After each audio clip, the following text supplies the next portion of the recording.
Hello दोस्तों। तो हमारी आज की कहानी है ननद ने कैसे सिखाया अपनी दोनों लालची भाभियों को सबक। देखो माँ, मैं अच्छे तरीके से समझा रहा हूँ कि चुपचाप से जैसे तुम्हारी दोनों बहुएं कहती हैं वैसे ही करती जाओ और अपनी बेटी को यहाँ की खबर मत देना। और हाँ, जो भी कागजात पर दस्तखत करने के लिए बोल रहा हूँ शांति से दस्तखत कर दो, वरना अगर आपकी दोनों बहुएं आपके साथ बुरा बर्ताव करें तो मेरे पास रोने मत आना। वैसे भी आपकी बेटी को किस चीज़ की कमी है जो हम अपनी संपत्ति में उसका हिस्सा देंगे? रमेश अपनी माँ सुनैना जी से कहता है। सुनैना जी बोली, पर बेटा, शहर वाली जो छोटी सी ज़मीन है वो तो तुम्हारे बाबूजी ने तुम्हारी बहन नीलू की बेटी मीनू के लिए लिया था। वो हम तुम्हारे नाम कैसे कर सकते हैं? वो तो पहले से ही उनके नाम पर है। तभी सुनैना जी की बड़ी बहू अमिता आई और पीछे से उनके बाल खींचते हुए बोली, बुढ़िया, अपने आप को ज़्यादा स्मार्ट मत समझ। उस बीते भर की छोकरी को हम इतनी महंगी ज़मीन दे देंगे? उस ज़मीन की कीमत जानती भी है? उस ज़मीन को हम अपने नाम करवाने के लिए तुम्हारी बेटी तो बेटी तुम्हें भी मरा हुआ घोषित कर सकते हैं। तो उसकी चिंता हम पर छोड़ दो और जितना तुमसे कहा जा रहा है बस उतना कर, समझी ना? सुनैना जी रोते हुए बोली, बहू, इतना बड़ा पाप मुझसे मत करवाओ। इससे अच्छा होता तुम्हारे ससुर जी के साथ में मैं भी इस दुनिया से चली जाती। कहते कहते वो रोने लगी। तभी छोटी बहू रानी आई और सुनैना जी का हाथ पकड़कर रोते हुए बोली, अपने आप को क्या देवी समझती है? क्या तुझे पाप नहीं हुआ? अरे, जब हम इस घर में बहू बनकर आए थे तो क्यों हमसे घर के काम करवाती थी? वह भी तो पाप है। और चिंता मत कीजिए, अगर आप ये साइन कर देंगी तो जैसे आज तक चलता आ रहा है वैसे ही चलता रहेगा। वादा करते हैं हम सब आपके साथ कभी कोई बुरा व्यवहार नहीं करेंगे और आपकी बेटी को कानों कान इस बात की खबर नहीं चलेगी। ये राज ही रहेगा कि आखिर यहाँ चल क्या रहा है। बस करना आपको इतना है कि उनसे सारे रिश्ते धीरे धीरे ख़त्म करने होंगे, तभी आप इस घर में चैन से रह पाएंगी। तो बताइए सासू माँ, आपको ये सौदा मंजूर है? रमेश बोला, मंजूर करना ही पड़ेगा, वरना जाए अपनी बेटी के पास जाकर रहे वहाँ। ज़मीन और बाकी की प्रॉपर्टी तो वैसे भी हम अपने नाम करवा ही लेंगे। उसके बाद इस घर के दरवाजे इसके लिए हमेशा के लिए बंद हो जाएंगे। याद रखना माँ, तुम्हारी बेटी की सास भी वहाँ उसके साथ रहती है। क्या वो तुम्हें अपने साथ रखेगी? ऐसा ना हो कि दोनों का घर छूट जाए। हाँ हाँ, अमिता सुनैना जी की पीठ सहलाते हुए बोली, देखिए माँ जी, हमें भी आपके साथ ऐसा व्यवहार करने में अच्छा नहीं लग रहा। अब जब घी सीधी उंगली से निकल सकती है तो आप हमें उंगली टेढ़ी करने पर मजबूर कर रहे हैं। आप साइन कर दीजिए ना और रहिए ना इस घर में जैसे आज तक रहती आ रही हैं। अरे, इसमें आप बुरी नहीं बनेंगी। सच्ची, आप तो बस अपना बुढ़ापा बेहतर बना रही हैं। इसमें आपकी बेटी को क्या बुरा लगेगा? उसे तो खुश होना चाहिए और जब वक्त आएगा हम उसे बता देंगे। चलिए, अब अच्छी सास बनकर साइन कर दीजिए। एक पल को सुनैना जी सोचने लगी कि सही तो कह रहे हैं बच्चे। अगर बेटी के ससुराल वालों ने उन्हें साथ रखने से मना कर दिया और इन लोगों ने भी इन्हें घर से निकाल दिया तो वो कहाँ जाएंगी? तब तो दर दर भटकते हुए इन्हें भीख मांगना पड़ेगा। नहीं नहीं, इससे बेहतर है अपने बुढ़ापे के बारे में सोचकर उसे बेहतर बनाना ही समझदारी होगा। पर ये लोग बिना नीलू को बताए ये सब करेंगे कैसे? और आखिर सुनैना जी ने फैसला ले लिया और साइन कर दिया। कुछ महीना तक तो वो अपनी बेटी के फ़ोन को इग्नोर करती रही। बेटी समझती माँ व्यस्त है, पर सच्चाई तो कुछ और थी। आखिर क्या थी पूरी सच्चाई, ये तो सुनैना जी भी अभी तक जान नहीं पाई थी। तो चलिए इससे दूसरी तरफ के किरदारों पर चलते हैं। नीलू, तुम कहीं नहीं जाओगी, घर में रहो और अपना घर संभालो। मायके को यूं ही लोग पराया नहीं करते हैं। तुम भूल रही हो कि तुम कई साल पहले ही वहाँ से विदा हो चुकी हो, पर तुम हो कि मानने के लिए तैयार ही नहीं हो रही हो। अब बस इस मुद्दे पर मैं दोबारा कोई बात नहीं करना चाहता। तुम मायके नहीं जाओगी, मतलब अब कभी नहीं जाओगी। मनोज अपनी पत्नी नीलू से कहता है। नीलू अपनी आंखों में आंसू लिए बोली, क्यों क्यों मैं अपने मायके नहीं जा सकती? पहले तो आप खुद मुझे मेरे मायके छोड़ने जाया करते थे, आज तक तो कभी मना नहीं किया, फिर आज ऐसा क्या हो गया जो आप मुझे मायके नहीं जाने देना चाहते? सुन रही है ना माँ जी, ये क्या कह रही हैं? कहते कहते नीलू उदास हो गई। वहीं खड़ी सुमन जी के लिए भी ये बड़ा अजीब था। अपने शांत स्वभाव बेटे को आज पहली बार अपनी पत्नी को रोकते टोकते हुए देखा। मनोज बोला, आज मैं माँ की भी नहीं सुनूंगा, मेरा फैसला आखिरी फैसला होगा। मनोज के जवाब पर सुमन जी भी खामोश हो गए और चुपचाप अपने कमरे में चली गई, क्योंकि वो जानती थी कि मनोज क्यों मना कर रहा है। मनोज अपने कमरे में चला गया तो नीलू उसके पीछे पीछे कमरे तक गई और बोलने लगी, याद भी है आपको कि मैं पिछली बार मायके कब गई थी? पापा के जाने के बाद कितने दिन हो गए मेरा जाना नहीं हुआ। हाँ, ये अलग बात है कि मायके से भी किसी ने फ़ोन करके मुझे नहीं बुलाया, पर क्या फ़र्क पड़ता है तो वो मेरा मायका ही ना। भैया हैं, भाभी है और तो और मेरी माँ भी है। फिर आप मुझे मायके जाने से क्यों इनकार कर रही हैं? जब पापा थे तब तो आप कभी इनकार नहीं करते थे, फिर आज क्या हो गया? यहाँ तक कि उनके जाने के बाद भी आपने कभी मना नहीं किया था। मनोज गुस्से में चिल्लाकर बोला, तुम्हें एक बार में बात समझ में नहीं आती? अगर मैं कह रहा हूँ तो कोई तो कारण होगा, मैं कह दिया ना। तुम नहीं जाओगी मतलब नहीं जाओगी। मैंने भी तुम्हें कितना रोका था, पर तुम किसी की नहीं सुनती थी, बस बिना किसी के बुलाए मुंह उठाए चली जाती थी। अरे पास में मायका हो इसका मतलब यह तो नहीं कि जब मन हुआ वहाँ जाकर बैठ जाओ। मैंने कह दिया सो कह दिया, अब मुझे परेशान मत करो। इतना कहकर मनोज मुंह घुमाकर दूसरी तरफ सो गया। मनोज के चिल्लाने की आवाज़ सुमन जी के कमरे तक आ रही थी।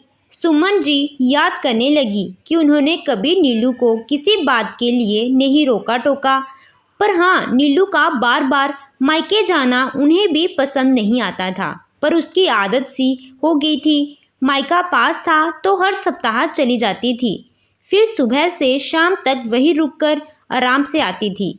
मनोज ने कभी इस बात को लेकर उसे रोका नहीं, लेकिन इस बार पहले सुमन जी कई बार उसे टोकती थी, बहू ये क्या नियम बना रखा है तुमने?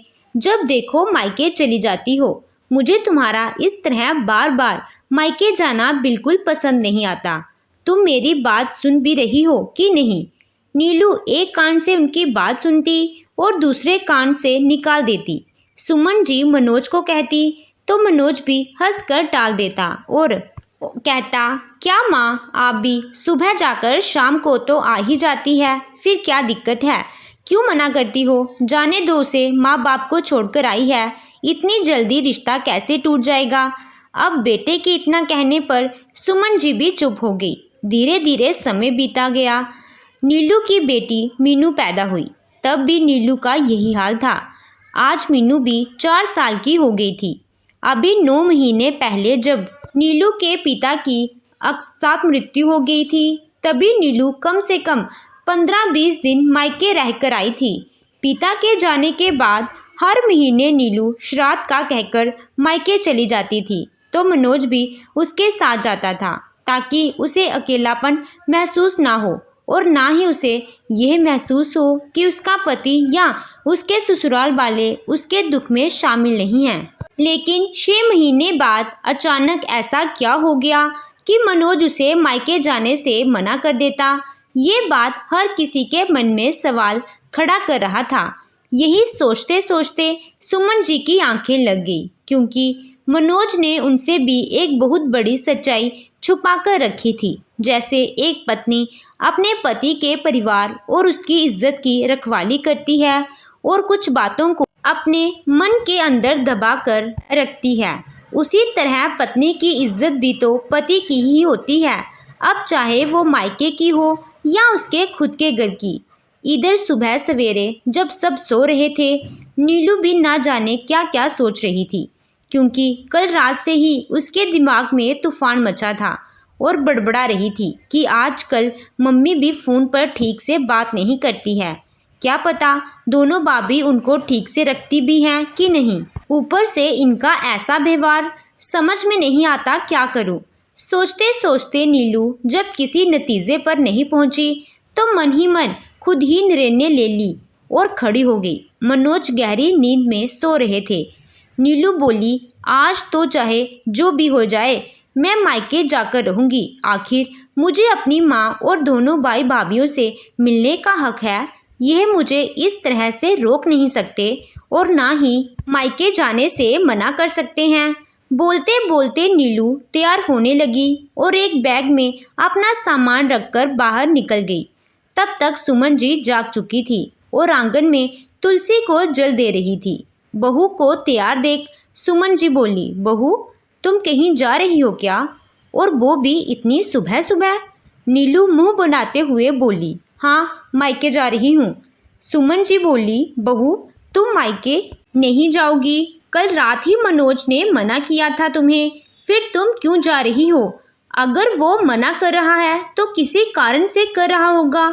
ऐसा मत करो बहू, क्यों घर में परेशानियों को न्योता दे रही हो।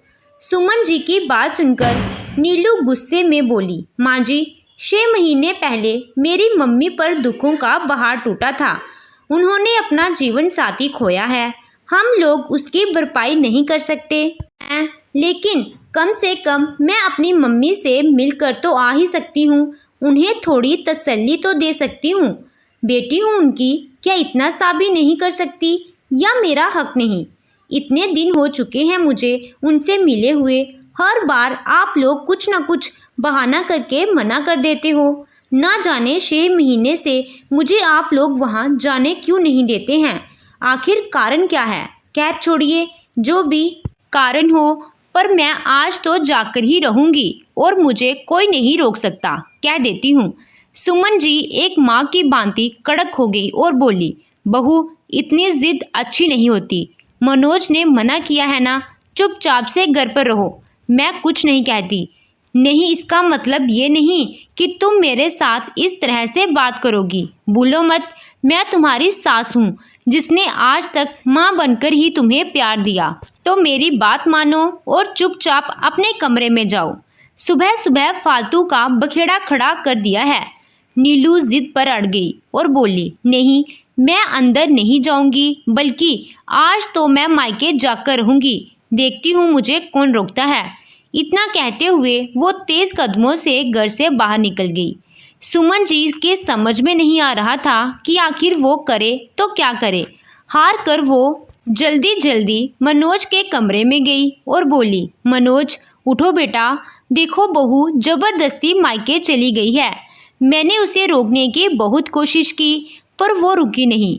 मनोज बोला, अब चली गई है तो क्या ही कर सकते हैं। ठीक है, मैं देखता हूँ क्या कर सकता हूँ। माँ, मैं तो बस उसे दुख और तकलीफ से दूर रखना चाहता था, पर वो खुद ही आग में कूदना चाहती है, तो इसमें कोई क्या कर सकता है। सुमन जी बोली, आखिर बात क्या है, पहले तुम खुद उसे छोड़ने जाया करते थे, अब ऐसा क्या हो गया कि तुम उसे मायके नहीं जाने देते। मुझे तो बताओ आखिर बात क्या है, क्या हुआ है ऐसा। मनोज बोला, माँ अभी मैं आपको कुछ नहीं बता सकता, जब समय आएगा आपको अपने आप सब पता चल जाएगा। इतना कहकर वो कमरे से बाहर निकल गया और सोचने लगा। इधर कुछ घंटे बाद नीलू अपने मायके पहुंची, लेकिन घर पर ताला लगा हुआ था। उसने अपनी माँ को फ़ोन लगाया पर माँ ने फ़ोन उठाया नहीं। भाई भाभी को भी फ़ोन लगाती रही पर उन लोगों ने फ़ोन काट दिया। नीलू परेशान थी कि आखिर बात क्या है। तभी वहीं पास में रहने वाले भोला चाचा जी की नज़र नीलू पर पड़ी और उसे आवाज़ लगाकर बोली, अरे नीलू बिटिया, वहाँ क्या कर रही हो? तुम्हारे घर पर कोई नहीं है, वहाँ ताला लगा होगा। इधर आओ, हमारे पास आ जाओ, बहुत धूप है, तबीयत खराब हो जाएगी तुम्हारी। चाचा जी की बात सुनकर नीलू उनके घर चली गई। जब वहाँ गई तो चाचा जी ने चाय नाश्ता परोसते देते हुए कहा, अरे नीलू बेटा, आज तुम बहुत दिनों बाद आई, और बताओ बाल बच्चे कैसे हैं? और हाँ, तुम्हारी सास की तबीयत अब कैसी है? बड़ा दुख हुआ सुनकर, बताओ कैसी है वो? बोला। चाचा की बात सुनकर नीलू हैरान हो गई और आश्चर्य में उन्हें देखते हुए बोली, क्या? मैं समझी नहीं चाचा जी, आप क्या बोल रहे हैं?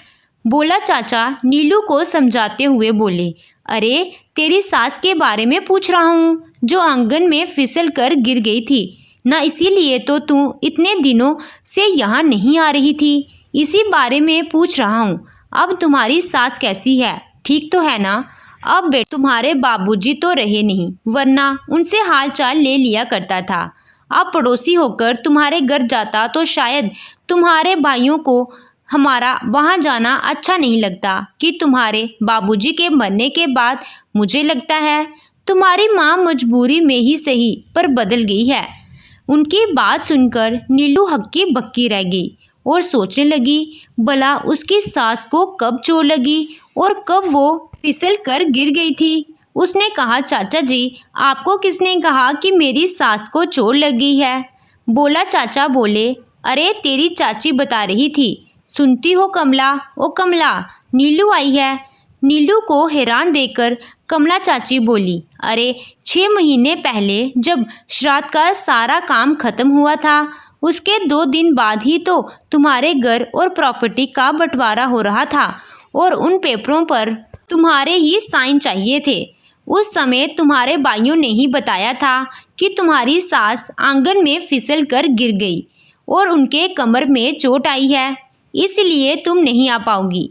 चाचा जी झट से बोले, हाँ, हमने तो कहा भी था कि हम मिल आते हैं, लेकिन उन्होंने कहा कि नीलू पर वैसे ही काम का बोझ रहता है, ऐसे में वहाँ जाने से उसे और परेशानी होगी, इसीलिए हम नहीं आए बेटा। तुम्हारी माँ ने तो यहाँ तक कह दिया कि जब हम अपनी बेटी के ससुराल ज़्यादा नहीं जाते हैं तो आप लोग जाकर क्या करेंगे? बेटियों के घर का पानी भी पीना मना है। क्या ये बात आप जानती नहीं? बुझाई की इस बात पर हमने अपने कदम रोक लिए थे। प्रॉपर्टी का बंटवारा ये कब हुआ? नीलू हैरानी से बोली। चाचा जी बोले, क्या तुम्हें इसके बारे में पता नहीं? चाचा जी की बात सुनकर नीलू का दिमाग घूम गया। तभी चाची बोली, पर एक बार मुझे समझ में नहीं आई, नीलू, तुमने अपने पिता की प्रॉपर्टी पर अपना हिस्सा क्यों छोड़ दिया? यहाँ तक कि वो ज़मीन भी तुमने लेने से इनकार कर दिया, जो तुम्हारे बाबूजी ने ये कहकर ली थी कि ये मीनू के लिए है। उनकी बड़ी इच्छा थी कि वो अपनी नातिन को कुछ देते, तुमने उसे भी लेने से इनकार कर दिया। अरे, अपने पिता का आशीर्वाद समझकर ही ले लेती।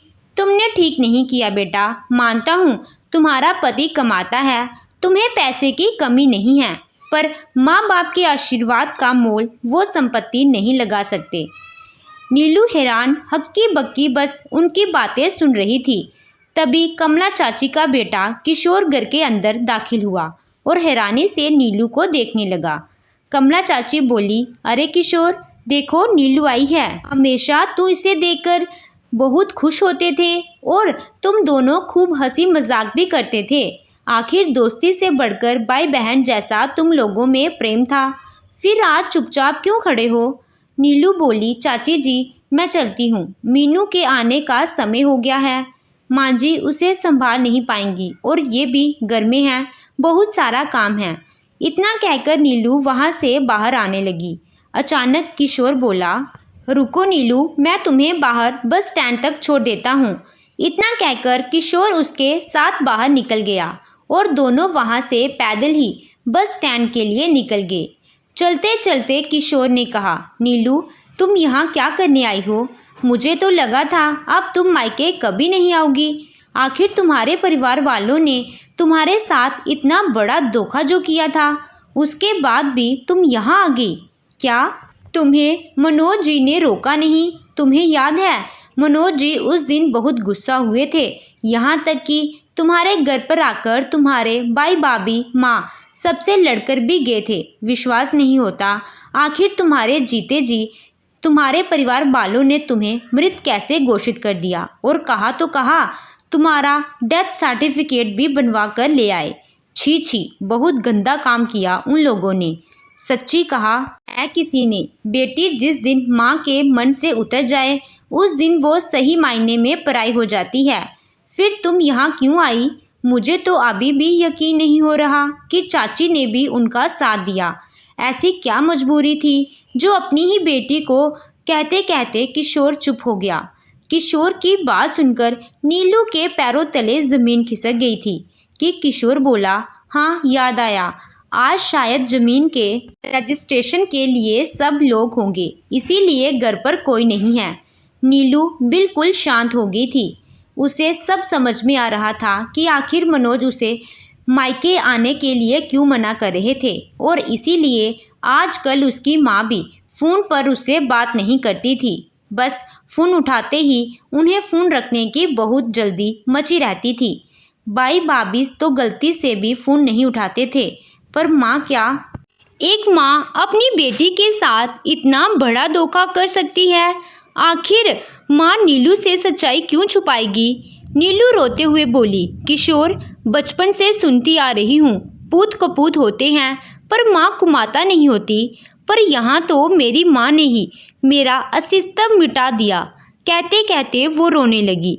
अचानक नीलू को समझ नहीं आया तो उसने किशोर के सामने कहा, नहीं, मैं इतनी जल्दी हार मानने वाली नहीं हूँ। इतना कहकर उसने अपनी माँ को फ़ोन लगाया, लेकिन इस बार उसकी माँ ने फ़ोन भी उठा लिया और बोली, अरे नीलू बेटा, मैं अभी मंदिर आई हूँ, तुमसे बाद में बात करती हूँ। कहकर वो फ़ोन रखना ही वाली थी कि नीलू ने कहा, मम्मी, मंदिर में हूँ ना, तो अपनी मरी हुई बेटी की आत्मा की शांति के लिए भी पूजा ज़रूर करवा देना, क्योंकि अगर नहीं करवाओगी तो मेरी आत्मा भटकती रहेगी, और अगर गलती से मुक्ति मिल गई तो सोचो, बाबूजी के पास जाकर जब मैं ये सारी बात बताऊंगी तो उन्हें कैसा लगेगा। सुनते ही कुछ पल के लिए नीलू की माँ सुनैना जी बिल्कुल शांत हो गई। फिर जब दोनों तरफ ही मौन हो गया तो उसकी माँ सुनैना जी बोली, देखो बेटा, मैं मेरे दोनों बेटों के नाम में प्रॉपर्टी कर रही हूँ। आखिर तुझे प्रॉपर्टी देने का क्या फ़ायदा? प्रॉपर्टी तो तेरे साथ तेरे ससुराल वालों की हो जाएगी। आगे चलकर तेरे भाइयों को तेरे बच्चों की शादी में नेक तो देना ही पड़ेगा ना। ऊपर से मेरी सारी जिम्मेदारी भी तो मेरे बेटे ही उठाएंगे। फिर जायदाद में तुम्हें हिस्सा देने का कोई मतलब नहीं बनता। आज के ज़माने के हिसाब से मुझे अपने आप को बदलना ही पड़ा। आखिर विधवा औरत हूँ, बेटे बहू का साथ नहीं दूंगी तो मेरा बोझ कौन उठाएगा? मैं समझ सकती हूँ तुम्हें दुख हुआ होगा, पर तुम फिक्र मत करो, मैं तुम्हें कुछ ना कुछ ज़रूर दे दूंगी। नीलू गुस्से में बोली, मुझे आपका कुछ भी नहीं चाहिए। आप रखिए अपनी प्रॉपर्टी। जिस माँ के लिए उसकी बेटी ही मर गई, उसकी प्रॉपर्टी का मैं क्या करूँगी? अरे एक बेटी जिस दिन माँ के मन से उतर जाए उस दिन वो पराया हो जाती है, और अपने मुझे पराया तो किया ही, साथ में इस दुनिया से मेरा अस्तित्व ही मिटा दिया। अगर मेरे भाई भाभी आपको ऐसा करने के लिए दबाव डाल रहे थे तो आप एक बार मुझे कहकर देखती, मैं खुशी खुशी दस्तखत कर देती, पर आप लोगों ने तो जो किया वो मैं जीवन भूल नहीं पाऊंगी। इतना कहकर नीलू ने फ़ोन रख दिया। उसके बाद फूट फूट कर वो वहीं रोने लगी। किशोर उसे चुप कराने की नाकामयाब कोशिश करता रहा। तभी मनोज वहां आ गया। मनोज को देखकर नीलू उसके गले लगकर खूब रोई। मनोज बोला, बस इसीलिए मैं तुम्हें यहाँ आने नहीं देना चाहता था। नहीं चाहता था कि तुम्हें ये बात पता चले कि तुम्हारे परिवार वालों ने तुम्हारे साथ धोखा किया। पर तुम फिक्र मत करो, मैंने डिसाइड कर लिया है कि मैं इन लोगों के खिलाफ कोर्ट में केस करूँगा। भले तुम कुछ लो ना लो, पर ऐसे लोगों को कभी माफ़ नहीं करना चाहिए। वरना इनको देखकर समाज के अन्य लोग भी अपनी बेटियों के साथ ऐसे ही धोखाधड़ी करेंगे। नीलू रोते हुए बोली, नहीं, कोई ज़रूरत नहीं है। उन लोगों पर केस करने की कुछ नहीं चाहिए मुझे। मुझे उन लोगों की शक्ल भी नहीं देखनी। सोच लूँगी यहाँ मेरे पापा ख़त्म हो गए, वहाँ मेरा मायका भी ख़त्म हो गया। मेरे लिए तो मेरा पति, मेरी सास और मेरा परिवार ही काफ़ी है। वहीं खड़ा किशोर बोला, नहीं नीलू, भले ही तुम्हें कुछ नहीं लेना हो, परंतु उन्हें सबक सिखाना बहुत ज़रूरी है। अगर चाचा जी जिंदा होते तो वो भी यही करते। तुम अपना हिसाब वृद्ध लोगों को या अनाथ बच्चियों को दे दो, पर उनके हिस्से में अपने पिता और अपनी बेटी का हिस्सा मत जाने दो। किशोर और मनोज ने नीलू को बहुत समझाया। आखिरकार नीलू को मनोज और किशोर की बात माननी पड़ी और किशोर के साथ वापस घर आ गई। धीरे धीरे समय बीता, नीलू को उसका हिस्सा मिला। नीलू ने इस वक्त वह हिस्सा अनाथ बच्चियों के नाम कर दिया और उसे दिन के बाद कभी अपने मायके वालों की शक्ल नहीं देखी। उसकी मां ने आकर उसे मनाने की बहुत कोशिश की, लेकिन नीलू ने हमेशा के लिए उन लोगों से रिश्ता तोड़ दिया और हाथ जोड़कर कहा कि मैं आपको नहीं जानती और कृपया करके दोबारा मेरी चौखट पर मत आइएगा। मुझे बहुत दुख है कि आपकी बेटी की मृत्यु हो गई, पर यहाँ आपकी बेटी नहीं रहती है। यहाँ सुमन जी की बहू और मनोज की पत्नी रहती है, तो आप यहाँ से जा सकती हैं। सुनैना जी ने जब अपनी आप बीती अपनी बेटी को बताई तो बेटी को बहुत दुख हुआ, पर उसने कहा, नहीं माँ, आपके दुख आपकी गलतियों पर पर्दा नहीं डाल सकते। हाँ, भाई भाभी ने आपके साथ अन्याय किया, आपके साथ बुरा व्यवहार किया, फिर बदले में आपने भी तो मेरे साथ वैसा ही किया। आप एक बार मुझे खुलकर कह देती, क्योंकि गलत लोगों का साथ देना भी तो गलत ही होता है। यह बात आपने मुझे बचपन में सिखाई थी। फिर आपने बुढ़ापे को और बेहतर बनाने के लिए आप अपनी ही सीख भूल गई। फिर तो मुझे माफ़ कीजिए, मैं आप लोगों के साथ कोई रिश्ता नहीं रखना चाहती। ईश्वर आपका बुढ़ापा सुख से बीते, इतनी ही कामना कर सकती हूँ। इतना कहकर नीलू ने हाथ जोड़ लिया। तो दोस्तों, आपको ये कहानी कैसी लगी कमेंट कर ज़रूर बताएं कि अगर आप नीलू की जगह होते तो क्या करते। कहानी अच्छी लगी हो तो वीडियो को लाइक कीजिएगा, चैनल पे नए हो तो चैनल को ज़रूर सब्सक्राइब कीजिएगा। Thank you.